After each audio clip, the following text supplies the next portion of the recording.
Okay, today we're going to be building graham cracker gingerbread houses. You can see we've got two full pieces for sides, two full pieces for a roof, one more piece, and then a half a piece. This piece will break up into your sides. This piece we're going to cut into a triangle.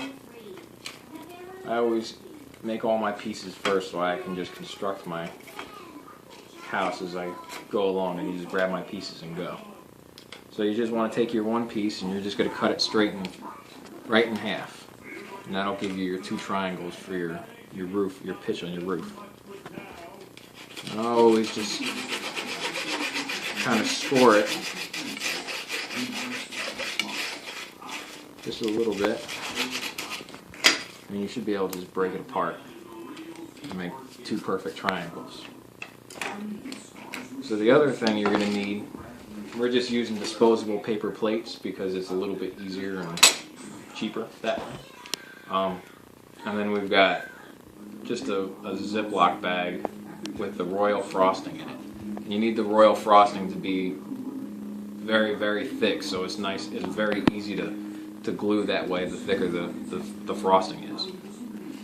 So to start, you're going to want to just pick a spot on the plate right about the middle and make a line and put your graham cracker down in it. You're going to hold it with one hand, and this one's got sugar on the outside, so I just make sure that I always put my sugar on the outside. The next part, you can kind of come out the side this way with it, probably a little bit more. And you're going to go up the side, like that.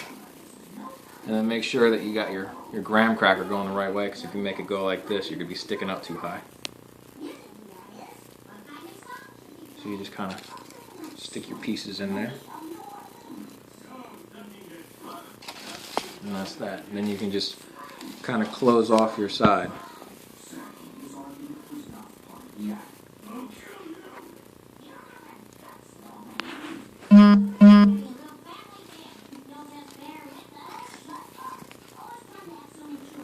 Add your side in there.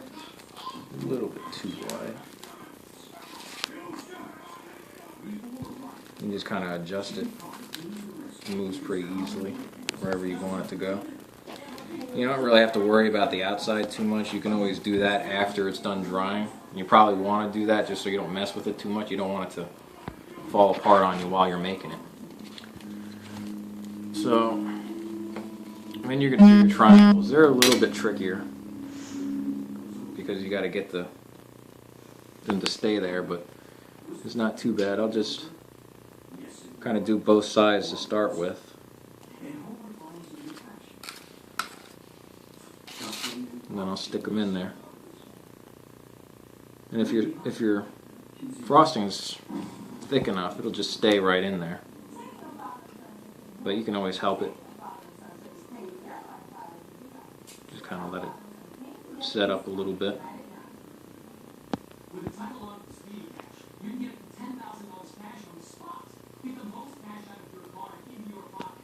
You can just watch it for a second just to make sure it doesn't tip over, and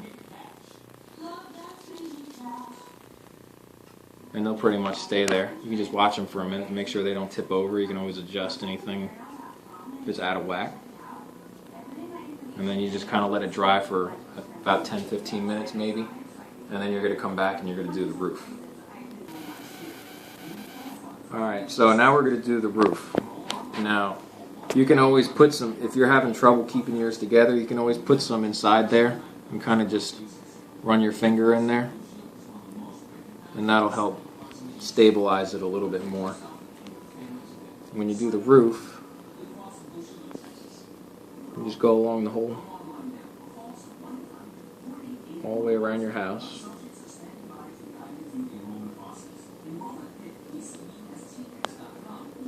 And sometimes it'll help if you have another hand on there just to try to keep it from sliding apart. But again, if your glue's thick enough, And just be careful because your sides are just glued with frosting. You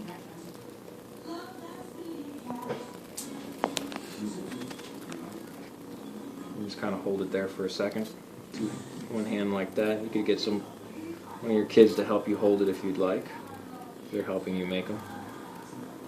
Just put some in there. You can always go back around while you're decorating and add more in there to make it look nicer.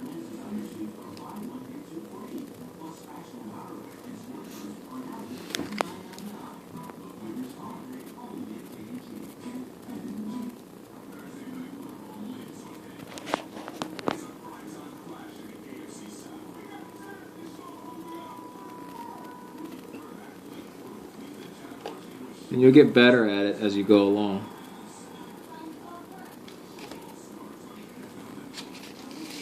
The more you do, the better you get. And that's pretty much it right there.